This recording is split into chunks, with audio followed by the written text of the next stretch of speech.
रवा हफ्ते इंसानी हुकूक का आलमी दिन मनाया गया और पाकिस्तान में गलियों, मोहल्लों और शहरों में काम करने वाले सूरज वर्कर्स इंतहाई मुश्किल और ख़तरनाक हालात में काम करते हैं और हिफाजती इक़दामात और आलात की अदम दस्तियाबी की वजह से न सिर्फ ख़तरनाक बीमारियों का शिकार हो जाते हैं बल्कि अपनी जानें भी गंवा देते हैं। और अहम बात यह है कि पाकिस्तान में काम करने वाले अक्सर सूरज वर्कर्स का ताल्लुक अक़लियती मसीही बिरादरी से होता है। पाकिस्तान के इस महरूम तबके के हवाले से इस्लामाबाद हाई कोर्ट का एक अहम फैसला जारी हुआ है जिसमें न सिर्फ उनके हालात का जायज़ा लिया गया है बल्कि हुकूमत और उसके इदारों को वाज़ेह हिदायत जारी की गई हैं। ये दरख्वास्त centre for rule of law Islamabad और पाकिस्तान यूनाइटेड क्रिश्चियन मूवमेंट की जानिब से इस्लामाबाद हाई कोर्ट में दायर की गई थी, जिसमें इस्लामाबाद हाई कोर्ट के जस्टिस इनाम अमीन मिन्हास ने समाअत के बाद फैसला जारी किया है। जस्टिस इनाम अमीन मिन्हास के फैसले के मुताबिक इस दरख्वास्त को दायर करना इसलिए ज़रूरी हो गया था क्योंकि मसीही बिरादरी से ताल्लुक़ रखने वाले उन अफराद की अमवात में तशवीशनाक हद तक इजाफा हुआ है जो हाथों से गंदगी साफ़ करने का काम करते हैं, यानी सूरज वर्कर्स। ये एक बहुत ख़तरनाक काम है जिसमें गंदे टॉयलेट्स, खुले नालों,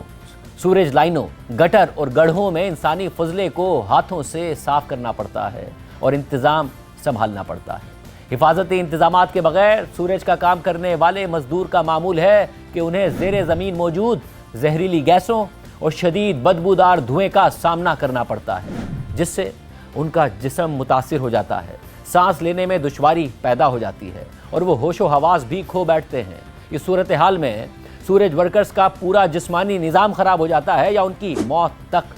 वाक़ हो जाती है। साथ ही इस सूरत हाल की वजह से दिल, फेफड़ों, जिल्द की बीमारियों, शदीद इन्फेक्शन समेत दीगर बीमारियों के ख़तरात भी बढ़ जाते हैं। ताहम मुनासिब आलात और हिफाजती तरीक़ाकार से इन तमाम ख़तरात से मुकम्मल तौर पर बचा जा सकता है। अदालती फ़ैसले के मुताबिक इस अवामी मफाद की दरख्वास्त के पस मंज़र में जो मुख्तसर हक़ाइक़ बनते हैं वो ये हैं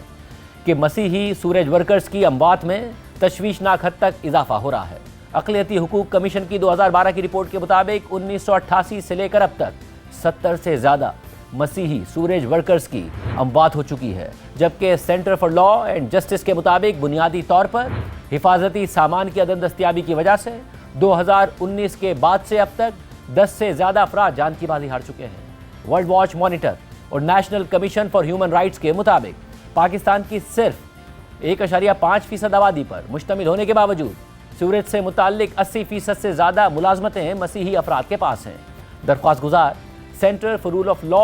इस्लामाबाद ने 2022 में ख़त के ज़रिए वज़ारत इंसानी हुकूक से दरख्वास्त की थी कि हाथों से गंदगी साफ़ करने के हवाले से ज़रूरी इक़दामात उठाए जाएँ क्योंकि इससे कई मसीही सूरज वर्कर्स की अमवात हो चुकी हैं लेकिन अभी तक उन्हें कोई जवाब तक मौसूल नहीं हुआ। दरख्वास्त गुजार के वकील का मौक़िफ़ है कि जवाब दहिंदगान की मुसलसल अदम तवज्जुही गैर कानूनी और गैर आइनी है। आइन के आर्टिकल 9 की खिलाफ वर्जी करते हुए हिफाजती आलात की अदम फराहमी सूरज वर्कर्स की अमवात की सबसे बड़ी वजह है। दरख्वास्त गुजार के वकील ने मज़ीद कहा कि सूरज वर्कर्स जो ज़्यादातर मसीही अक़लियत से ताल्लुक़ रखते हैं उन्हें इम्तियाज़ी सलूक, इस्तेहसाली उजरतों और भर्ती के वक्त तासुब का सामना करना पड़ता है। दरख्वास्त गुजार के वकील के मुताबिक मुल्क के दीगर शहरियों की तरह मसीही बिरादरी को भी बुनियादी हुकूक से महरूम नहीं किया जा सकता। जवाब दहिंदगान यानी हुकूमत और उसके इदारे मसीही सूरज वर्कर्स के ख़तरनाक हालात को हल करने में नाकाम हो रहे हैं जो कि आइन में फराहम किए गए अक़लियती हुकूक की मुसलसल खिलाफ वर्जी है। फैसले में फिर लिखा है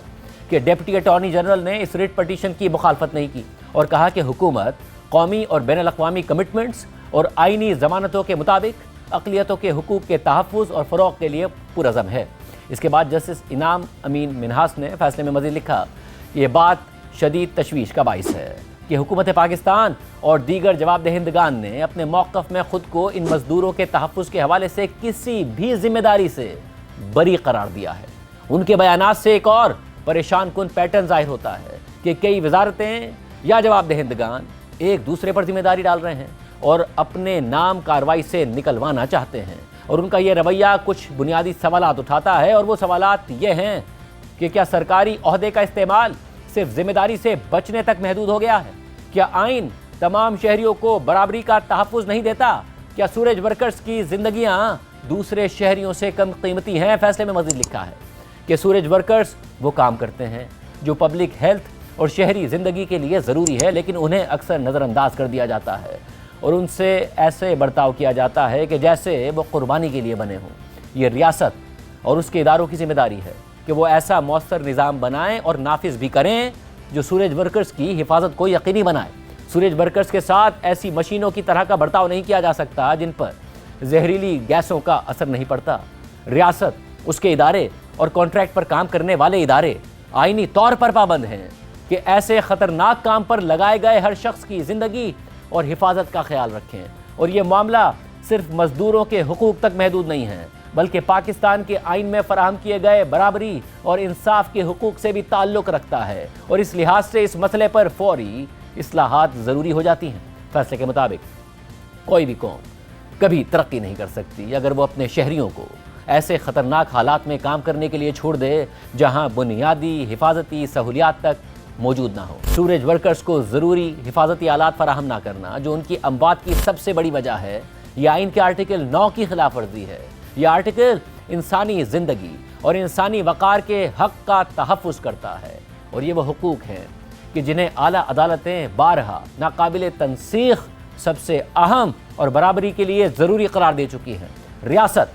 بلدیاتی ادارے اور کانٹریکٹرز ذمہ دار ہیں کہ ملازمت کی کسی بھی قسم یا آؤٹ سورسنگ سے قطع نظر مزدوروں کی حفاظت کو یقینی بنائیں۔ آئین میں فراہم کیے گئے تحفظ کے حقوق پر عمل درآمد کو کانٹریکٹرز کے بھروسے یا وسائل کی کمی پر نہیں چھوڑا جا سکتا، نہ ہی پسے پشت ڈالا جا سکتا ہے۔ ساتھ ہی ساتھ زندگی اور انسانی وقار کا حق عالمی سطح پر تسلیم شدہ اصولوں کے ذریعے بھی مضبوط کیا گیا ہے۔ پاکستان 1948 کے universal declaration of human rights پر دستخط کرنے والے بانی ممالک میں شامل ہے، اور اس کے آرٹیکل 1،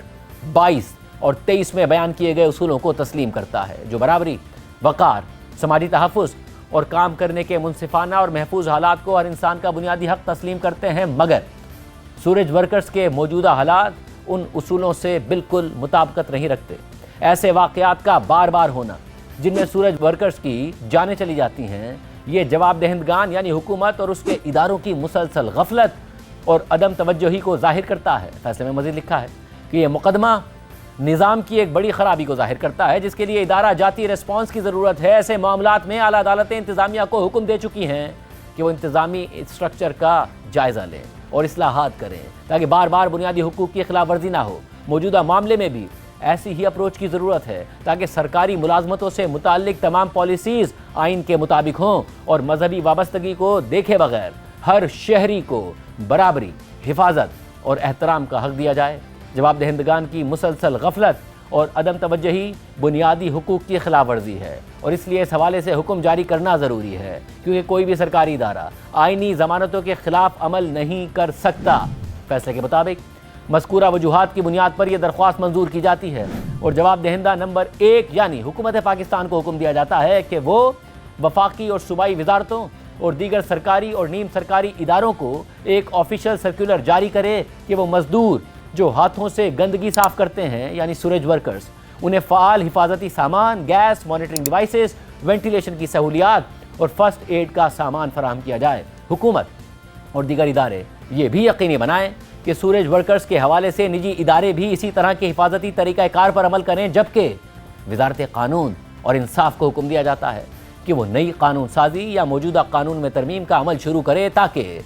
سوریج ورکرز کے حقوق، حفاظت اور وقار کو آئین کے مطابق مضبوط بنایا جا سکے۔ اس قانون سازی میں خطرناک حالات میں حفاظتی سہولیات، معاوضہ اور انشورنس کوریج شامل ہونی چاہیے۔ فیصلے کے آخر میں لکھا ہے